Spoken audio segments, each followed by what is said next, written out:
You got what you were after, so pay up. You're crying in the rain, Pally. Guess who's waking up over here? Time to cash out. Will you get it over with? Maybe cons kill people without looking them in the face. But I ain't a fink. Dig? You've made your last delivery, kid. Sorry you got twisted up in this scene. From where you're kneeling must seem like an 18-carat run of bad luck. Truth is, the game was rigged from the start.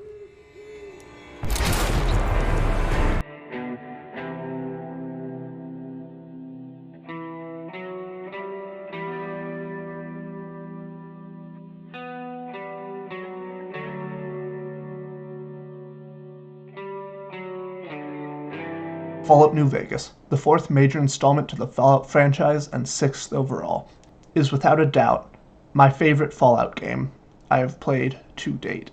This is done through the incredible story work and setting that was achieved by Obsidian Studios. In my mind, there are 5 pillars that make a good game. A good main story, memorable side quests, interesting characters and factions, environment and ambiance, and replayability. So, without any further ado, let's look at why Fallout New Vegas is my favorite game from within the Fallout franchise. You are a courier, hired by the Mojave Express to deliver a package to the New Vegas Strip. What seemed like a simple delivery job has taken a turn for the worse. New Vegas's main story is a relatively simple one, all things considered. It's a few factions vying for power over a source of electricity in the region, Hoover Dam. Depending on which one of the 3 major factions, NCR, Kaiser's Legion, and Mr. House you choose, you will be tasked with wiping out some of the smaller factions and recruiting others into your cause. There is also a 4th independent faction where you can call all the shots with a smiling robot who will always agree with you while trying to find the nicest way to call you an idiot. We will be moving past that one, as it is a cop-out. Touching on one of my favorite interactions in the main quest, through the eyes of my Courier 6, we'll see how some of the world building and character interactions affect the world through the main story. Heading towards the town of Nipton, there's nothing much to speak of. Few bugs, the Nipton road stop, inside of which there are a few jackal raiders and a strange bit of graffiti, stating, "The burned man walks," the full meaning of which we'll find out later when we travel to Zion. As we reach Nipton, we see pillars of smoke and some sort of banner with a bull on it. The 10th Legion Equestris, that of Kaiser, both pre-war and post, along with a very excited gentleman wearing a powder ganger jumpsuit by the name of Oliver Swanwick. He comments on the air and exclaims his victory. All we get out of him is that he won a local lottery, before he runs off into the desert to be killed by some rat scorpions, assuming you don't put a few bits of lead in him. Walking along the town, we enter the general store to find another person who survived, Boxcars. He comments on us being the Powdered Gangers, Grim fucking Reaper, asking, "What the fuck have you got against us, man?" Eventually, he explains all that happened here. The Legion happened. What the fuck's it look like? Luck, that's how. I'm just that fucking lucky. You're looking at the 2nd place winner of the Nipton lottery.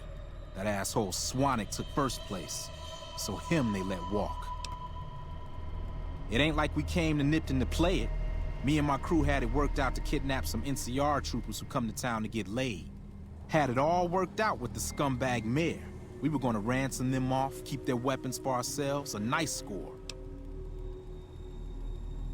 We get in position, and next thing we know, we're surrounded by those fucking Legion freaks.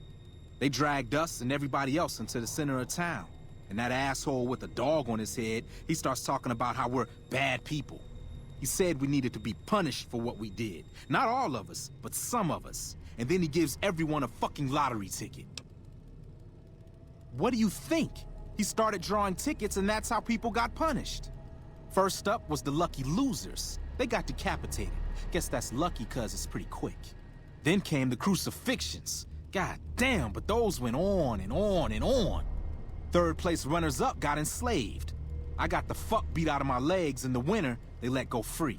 Heading out into the main street, we find the crucifixions lining the road. We can't save them, as pulling them down would only increase their suffering, so we put them out of their misery. Approaching the steps, we see Vulpes and Kulta. Don't worry. I won't have you lashed to a cross like the rest of these degenerates. It's useful that you happened by. The head of Caesar's Fumentari, or spy network. He tells you to go spread the word of what the Legion has done here, and with us being a courier and a job being a job, we tell him we'll do so after asking why he did what he did to this town. Where to begin? That they are weak and we are strong? This much was known already. But the depths of their moral sickness, their dissolution, Nipton serves as the perfect object lesson. He tricked them into a trap and leading the NCR and Powder Gangers into an ambush for each other, which he sprung before they could act. The mayor evidently decided to try and play both sides, trying to get bribes from both of them, only to be taken by surprise when the Legion stepped in and wiped them all out. Nipton was a wicked place, debased and corrupt. It served all comers, so long as they paid. Profligate troops, powder gangers, men of the Legion, such as myself. The people here didn't care. It was a town of whores. For a pittance, the town agreed to lead those it had sheltered into a trap. Only when I sprang it did they realize they were caught inside it too. Yes, and herded them to the center of town. I told them their sins, the foremost being disloyalty. I told them that when legionaries are disloyal, some are punished, the others made to watch. And I announced the lottery. Each clutched his ticket, hoping it would set him free. Each did nothing, even when loved ones were dragged away to be killed. In the end, we go our separate ways, as at this moment, this isn't our concern. We're just trying to get back the package that was stolen from us. And that would be difficult if we were to anger the Legion. Yes, they did. As will all the rest of them, in due time. Now go, and teach them what you've learned here. There will be more lessons in the days ahead.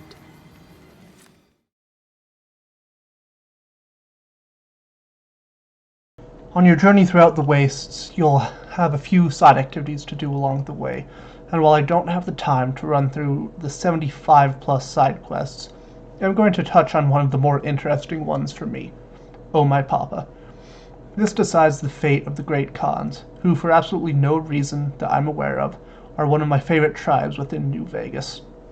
From what our courier is aware, the Khans are going to become the 88th tribe to be forcefully assimilated into the Legion, their culture wiped from existence, and become yet another former tribe of the Legion, much like the Twisted Hares or Hangdogs, their history blotted from existence.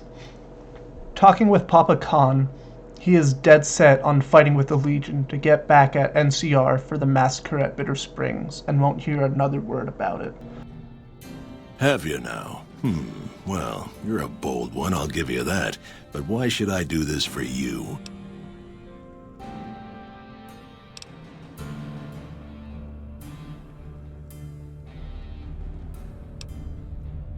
Ha! The great Khans will not be slaves. Caesar himself has promised us the land from here to the Colorado and the freedom to raid as we see fit. I won't hear any more talk against Caesar or his alliance. The great Khans will answer Caesar's call to war, and the NCR will pay for their crimes. Getting pulled to the side as we exit the lodge, Regis says that he's not too sure about the Legion, and if we want to get Papa to reconsider, we have to get his lieutenants to disagree with the idea as a whole. I heard you try to convince Papa Khan not to join with Caesar's Legion. I'd like to talk to you about that for a moment. You want to convince Papa not to ally with Caesar, right? Trust me, you'll get nowhere just talking to him about it. He's fixated on restoring the glory of the great Khans, and he sees Caesar as the path to that restoration. Papa can be a stubborn man, but he's not a tyrant. He listens to his tribe, and to 4 voices in particular: me, Jack, Diane, and Melissa. If you can convince all of us that allying with Caesar is a bad idea, you might be able to sway him. Ah, Melissa. She's a bit of a dreamer. Last time she was in camp, Carl filled her head with stories of serving the Legion as a speculatore. Personally, I've never seen a woman in Legionnaire's armor, so I have my doubts. Good. Oh, one more thing. Caesar's representative, Carl, has become fast friends with Papa. Carl's the one who has him so fixated on this alliance. You'll probably have an easier time of things if you can find a way to get him out of the picture.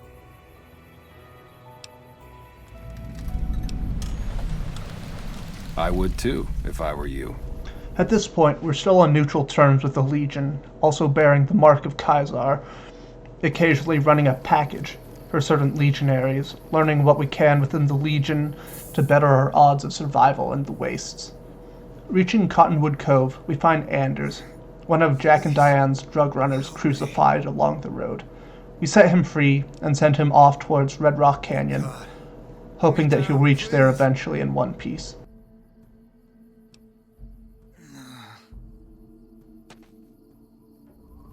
Entering the fort, we have our audience with Caesar.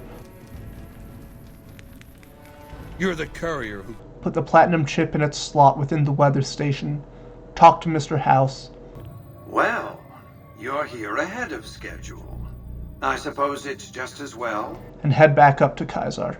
Snooping around in his tent, we find a slave ledger that will show what will happen to the Khans if the pattern of destruction and assimilation of previous tribes is anything to go off of. At this point, we head towards the final lieutenant, Melissa. Picking ourselves through the lizard bits with a few Deathclaw eggs in tow, we find Melissa sitting on a bluff above Quarry Junction. That's close enough. What do you want with the Great Khans? And after a brief exchange, there is apparently a no-show for some chems used to create drugs that the Khans need. We offer to figure out what all is happening in exchange for a favor. Running through the Don't Make a Beggar of Me quest, we finally head back after getting Melissa's support by informing her that the Legion aren't huge believers in equal rights. You can ask, but why would I do that?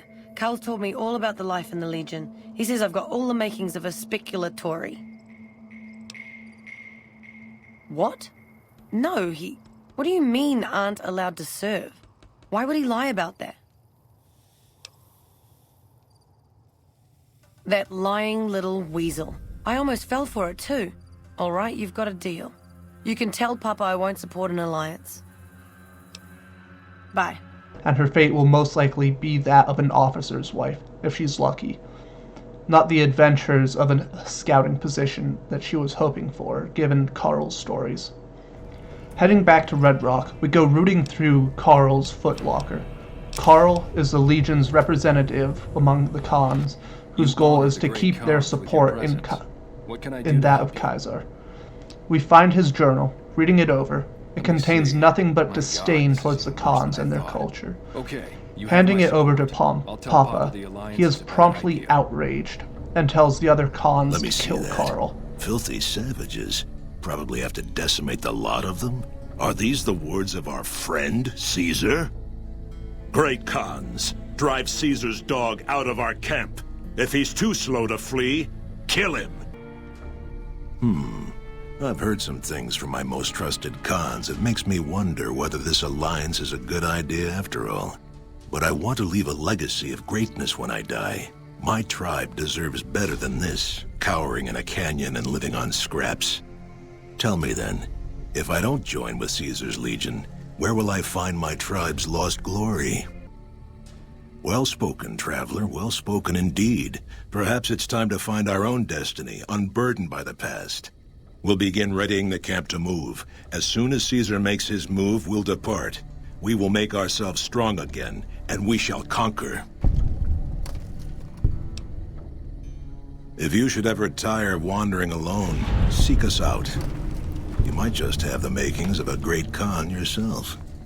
Talking things over a bit more with Papa, we convince him to leave the Mojave during the Battle of Hoover Dam, and to find the glory of the tribe from within, outside of the Mojave, without the destruction of NCR or Legion.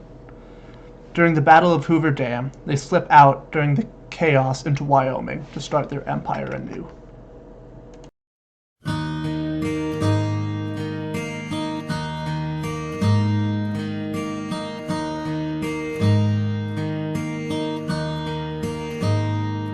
Should old acquaintance be forgot and never brought to mind? Should old acquaintance be forgot and days of old lang syne? One of the ways to spice up your journey throughout the wastes is to take a friend along for the ride.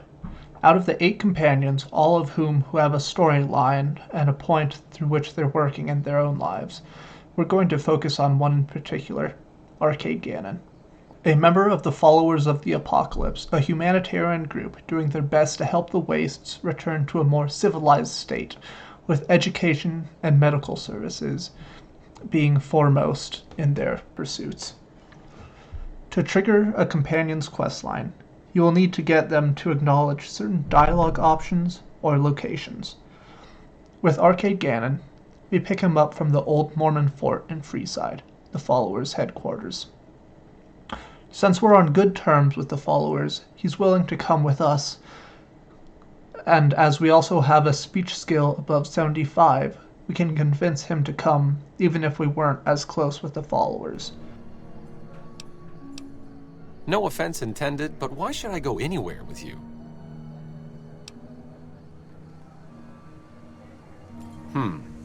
That seems appropriately resolute and yet vague. I'll give you the benefit of the doubt and go with you, but let me be clear about something. If you plan to help Caesar's Legion, this is going to be a brief relationship. I may not have all the answers for how to fix Freeside's problems, but Caesar taking control isn't part of the solution. Fair?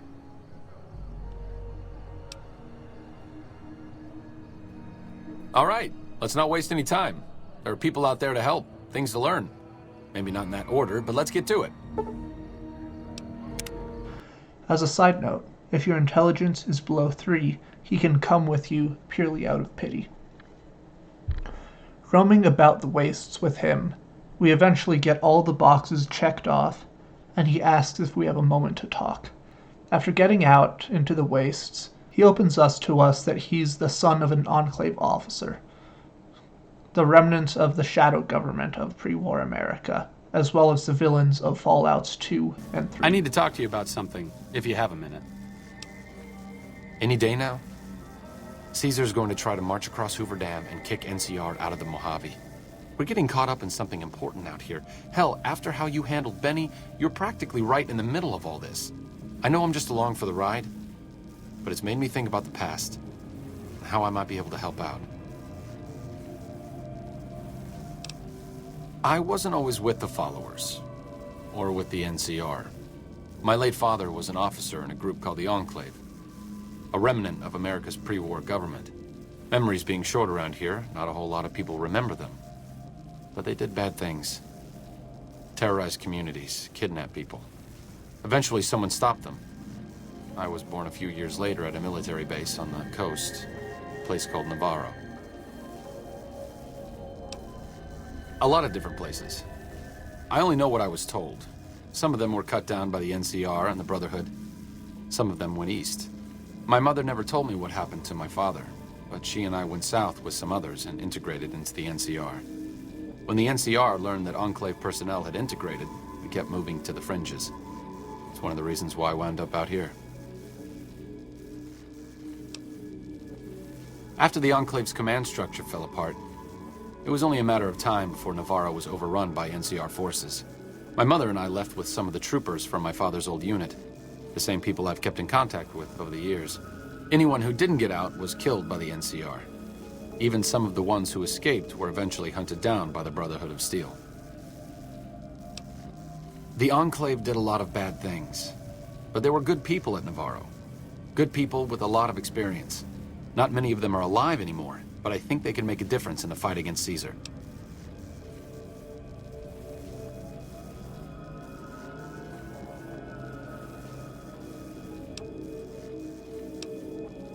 That's a hard question to answer. I know I don't want the Legion to take Hoover Dam. So militarily, yes, I want them to help NCR. If possible, I'd like to figure out a way to help the NCR win Hoover Dam without holding New Vegas. Great. I'd like you to talk to the old-timers, the remnants. I don't think I could convince them by myself. To them, I'm still a kid. But you're a big part of what's happening out here. When you talk to them, they'll understand how important this all is. I've kept in contact with them over the years, so I know where you can find them. But I doubt they'll open up to you unless I come along. I know I'm not always the most serious guy around, but this means a lot to me. Thanks. Most in the Wasteland have a strong distaste for them, given their history. We agreed to go with him and meet up with the remnants, some old war dogs who fought with the Enclave until the destruction of Navarro by the Chosen One in 2242. One of these people we meet during our time in Novak, Daisy Whitman.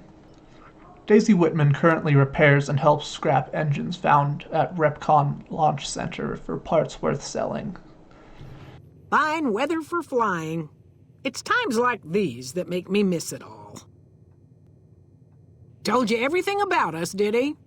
Well, it's been a while since I've had my hands on the controls of a vertibird.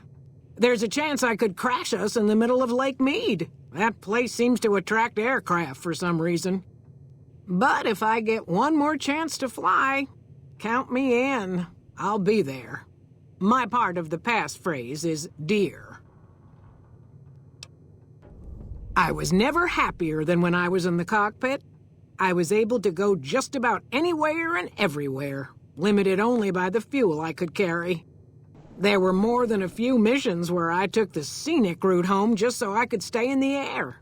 Caught hell for it every time, but worth it. Some of the things we did were questionable, I know. That's just how it was back then. Figure I've done enough good to make up for any sins, anyhow.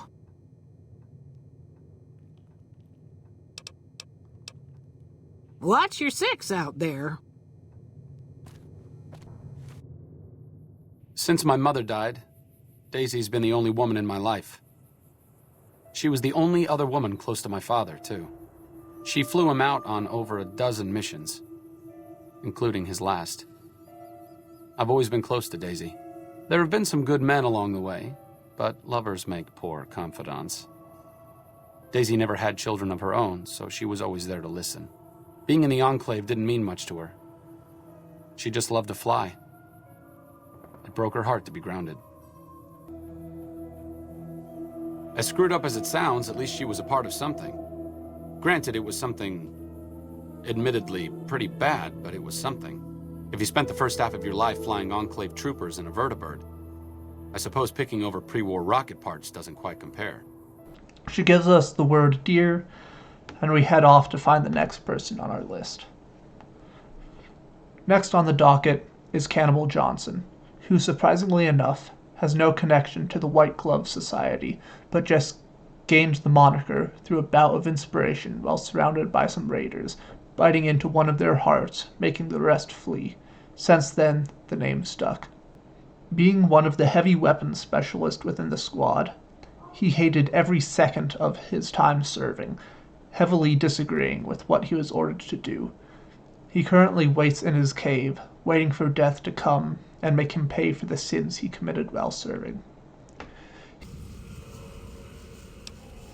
Thought I recognized the fellow with you. So what's this reunion all about then? Well, now there's an interesting idea. Do a bit of good before we're all dead and forgotten. You can count me in. Oh, and in case Arcade forgot to mention it, there's a 5-word passphrase needed to get into the bunker. My word is bold. Appropriate, huh? If I had to pick anyone who didn't belong in the Enclave, it would definitely be Johnson. He hated what the Enclave was doing. Day to day, week to week, he would question orders, subvert mission objectives, do anything he could to serve without serving. It's amazing he was never court-martialed. He always had good things to say about my father. Said I was like him in a lot of ways. I wish I knew.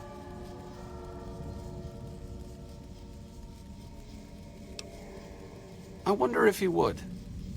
It's pointless, I know, but sometimes I wonder what he wanted me to be. Maybe being a doctor in the middle of Nevada wasn't exactly what he had in mind for his little boy. He gives us the word old, and we head off to find the next person on our list. Halfway through, we head over to Jacobstown in the mountains to talk to Dr. Henry. We already fixed his issue with Night Stalkers being invisible due to some mutations, as well as helping him try to find a cure for the Nightkin's schizophrenia.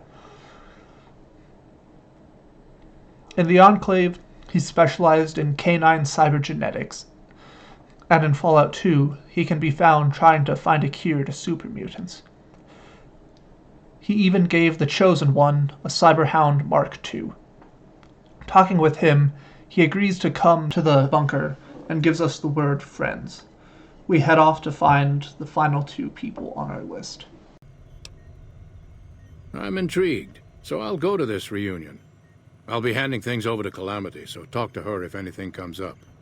Oh, you'll need my word from the passphrase to get into the bunker. Friends. Don't forget it. Doc Henry always was a hard one to figure out.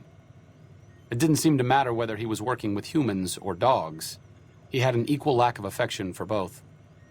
A regular Diogenes. I'm not sure what the man was after. Knowledge is power, but to what end for Henry, I have no idea. The problem was what mattered to him, not its practical impact. He simply solved riddles because they existed.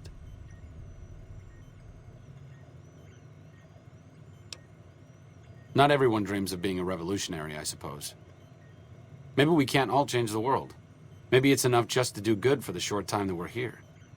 No one's going to sing Doc Henry's praises when he's gone, but he's probably saved more lives than I ever will. Heading north of the Sharecropper farm, we have one of, if not the last, loyal member to the old Enclave, Orion Marino, one of the other heavy weapons specialists in the Remnant Squad. Leaving Navarro, he was heard saying, "Kiss America goodbye, boys." He firmly believed that there was one unbroken line of presidents, from Washington to Richardson. After a bit of talking, we convince him to join through a white lie that we'll be fighting alongside the NCR. We convince him with a white lie that we'll be fighting the NCR.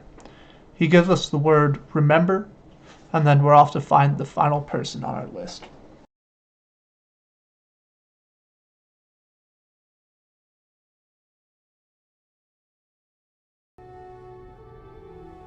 You can thank the NCR for that one.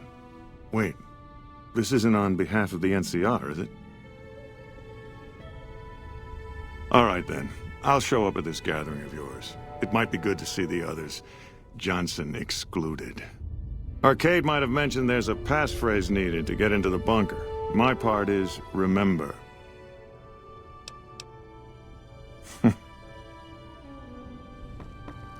Moreno took the fall of the Enclave hard. He never questioned his orders, never questioned the legitimacy of what the Enclave was doing. To him, it was all one unbroken chain, from Washington to Richardson. When we left Navarro, I remember looking up at Moreno. He said, "Kiss America goodbye, boys." When we left the Enclave behind, the love in him burned itself out. Now there's just a bitter old man left.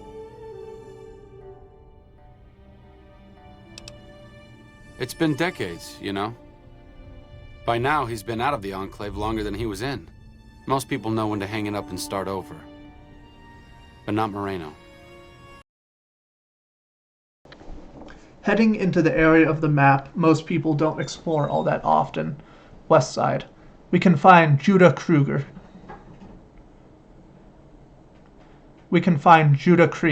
An elderly gentleman we've passed a few times, and even traded with once or twice.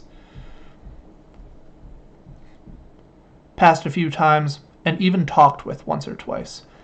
He was the glue that kept the remnants functioning as a squad during their active duty with the conflicting ideals aboard. He was aware the Enclave was ruthless, but he was glad to have a purpose, helping civilize the wastes in his point of view. Talking with him, we convince him to help us out, and he gives us the final word to the passcode, Navarro. Hello, Arcade. Making some new friends, are you? Why the need for a bunch of old war horses like us? Swooping in on a vertibird, guns blazing? Haven't done that in years, but all right, I'm in. None of this means a thing if the rest of the group doesn't show up, though. Oh, and you'll need my part of the passphrase to get into the bunker. Navarro. I miss those days sometimes. We all had a purpose, you know? I admit that some of the folks in charge were pretty ruthless. The rest of us, though, we were just trying to civilize things. The NCR was still new, and it didn't look like they'd last all that long. Then we lost the oil rig, and shortly after that, the base at Navarro. Nobody left except us remnants.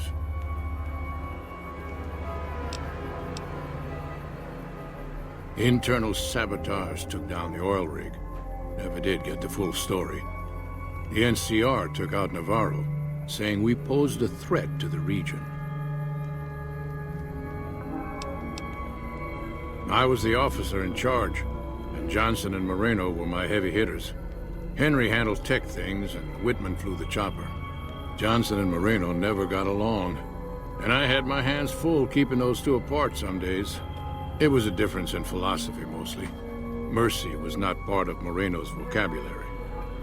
Judah Krieger is the glue that's kept us all together over the years, and with good reason. Anyone who can command Moreno and Johnson in the same unit without somebody getting fragged is one hell of a leader.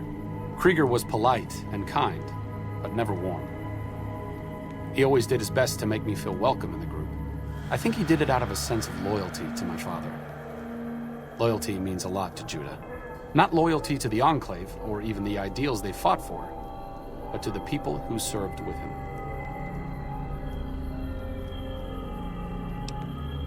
Sometimes I wonder how much of my father they see in me. They went through a lot together, but my family went through it too. I'm glad they've watched out for me all these years. Maybe someday Now that we've gathered all the pieces for the passcode, we can head off to the secret vertibird hangar in the mountains, towards Jacobstown, a significantly greener and more fertile area, full of an ungodly amount of praying mantis. Now, as we enter, we need to convince Orion that fighting with the NCR is the best hope for the Wastes. I didn't come all the way out here just so we could save the fucking NCR. I'm out.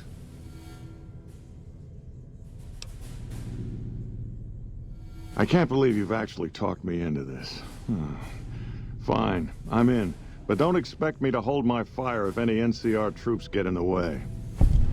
With our speech skill above 80, we eventually convince him to put aside his differences for them and fly into battle with the rest of his squad, showing the NCR how it's done. They'll appear in the battle for Hoover Dam and support us all the way to the Legion Fort. As we exit the bunker, Arcade asks us our opinion on whether or not he should fight with his father's squad mates and continue on the old legacy, or whether or not he should stay in the old Mormon fort in Freeside to help out the followers during the invasion. Thanks for doing this, getting them all back together again. I'll be honest, when Moreno started going off, I didn't think we'd all be walking out of there in one piece. I still don't know how this is all going to shake out in the end, but at least the Enclave can atone a bit for all the damage it's done.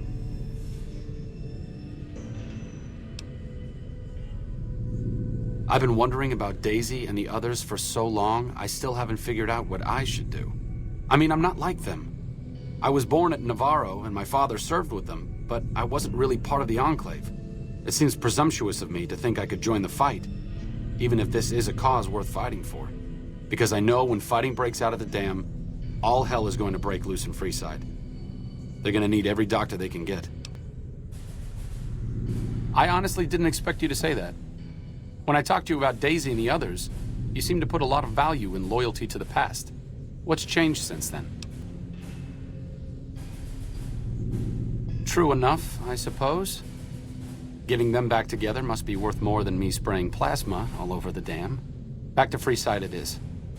I need to make a stop before I settle in. I'll be back in a while. Thanks again for your help. It means a lot to me. Convincing him to stay, he returns and gives us his father's old set of power armor. Like I said, I needed to go do something. This is it. It belonged to my father. I thought I might wear it at Hoover Dam, but after you talked me out of it, I didn't see the point in hanging on to it any longer. I'm here because of you, so I figured you're the one most deserving of it. It should protect you from everything short of a plasma caster. And if you need anything at all, you know where to find me. Fortis fortuna adiuvat.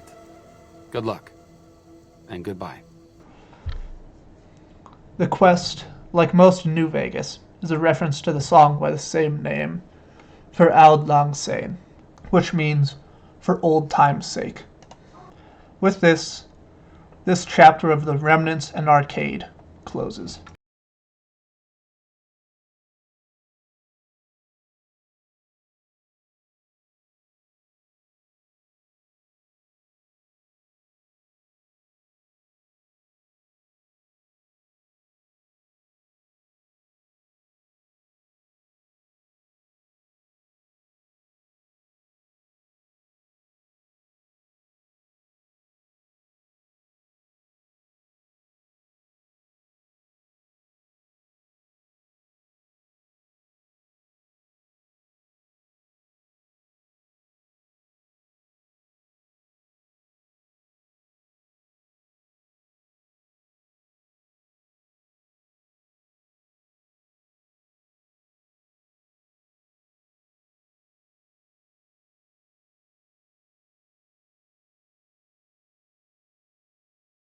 The factions of New Vegas are one of the major talking points, with them being a fundamental part of the reputation system. The three that are truly worth talking about are the NCR, Mr. House, and Kaiser's Legion, each with their own benefits and disadvantages within their plans for the future of the Wastes. For one individual, the autocratic Mr. House, ruler of the New Vegas Strip, his plan hinges on the item you were to deliver him before the gentleman in the checkered suit, Benny, apparently voiced by one of the actors of Friends, go figure, wiped your memory with 2 pieces of lead. The Platinum chip contains information to awaken a robot army, so House can hold the dam once the dust-up between the NCR and Legion is over, and hold it for himself. His plan is to rebuild humanity and bring it to the stars. Give me 20 years, and I'll reignite the high-technology development sectors. 50 years, and I'll have people in orbit. 100 years, and my colony ships will be heading for the stars to search for planets unpolluted by the wrath and folly of a bygone generation. But at the expense of anything outside the Strip, or that won't immediately benefit him, only seeing the NCR as a nation full of customers. What is the NCR? A society of people desperate to experience comfort, ease, luxury. A society of customers. The NCR, founded from the town of Shady Sands, does its best to emulate old world America, and does so fairly well, down to the corruption and slow as molasses on a midwinter's day bureaucracy. Their expansionist tendencies to view themselves as harbingers of civilization in the wastes in their mind, while erasing the individualism of the tribes they assimilate as a whole, and bringing with them, God forbid, taxes.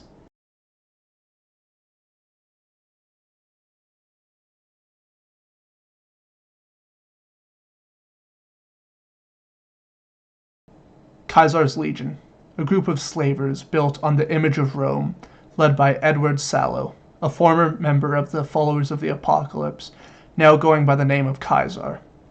A brutal regime made through the conquering and subjugation of 87 tribes, with the goal of survival and stability within the waste at all costs, including immolation, crucifixion, and decimation. But if the head of the Legion falls, the Legion will collapse upon itself, leaving the places under the banner of the bull in a worse place than as it was when they came before. The final faction is a cop-out of sorts. Yes Man. He does whatever the player wants while trying to find the nicest way to call you an idiot. There's no real way to judge what he'd do without our or Benny's guidance, so we'll be moving right past him.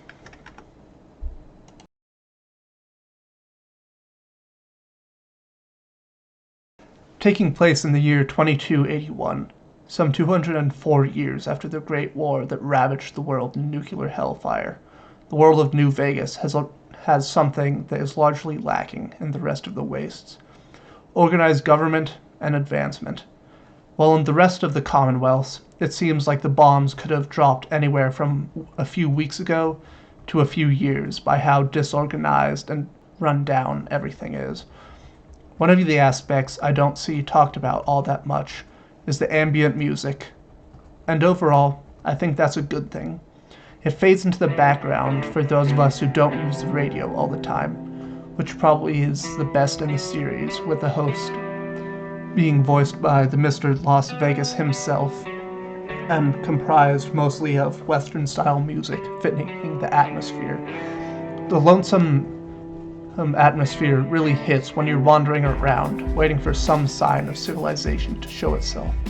Be it a group of raiders, a settlement, trade caravan with their pack Brahmin, or a military patrol that will occasionally result in a skirmish. The settlements that do exist all make sense, all being built on previous buildings, like Novak or Good Springs, which exists in Nevada and is hosting a Fallout Day on the 11th of November, if you want to wander down that direction. Existing water source, such as pumps with food sources nearby, or along trade routes to get consistent supplies. The buildings are repaired with what can be found the wastes, and all of the settlements, from what I can tell, follow a consistent logic of being in areas that can support life and don't have an excess of rats. Given the variety of factions and choices, I think the replayability of this game is, in no contest, one of its greatest aspects. All endings but Yes Man lock you out of some lesser faction quest lines, such as House destroying the Brotherhood of Steel, or Legion blocking quite a few companion quest lines. Having just completed a Legion and MCR run for this video, I can truly say that it shows one of Obsidian's strengths as a developer, with branching pathways blocking others as the story evolved, requiring multiple playthroughs to experience everything. All in all, this game is one of my all-time favorites, up there with the likes of Witcher 3, Red Dead Redemption 2, and Cyberpunk 2077, having the game world affected by your actions that you can see change as the story progresses. New Vegas is more a tale of the Mojave as opposed to that of the Courier, but both are changed through the decisions you make. One of these days, I want to do a deep dive into the DLC, which are some of my favorites when put together for their overarching story, and only surpassed by the likes of The Witcher 3's Blood and Wine and Hearts of Stone DLC. So by my schedule, the entry on the DLC will probably be released sometime around 2027, given that I started this video in 2019. But that will be done when I get around to it, so I hope you enjoyed this video. I would like to thank We're Only Human for letting me use their music and sending me an instrumental version of Love for the Living, their tribute to Fallout New Vegas. So go check out their channel and send them some love. And remember, war never changes, but men do, through the roads they walk.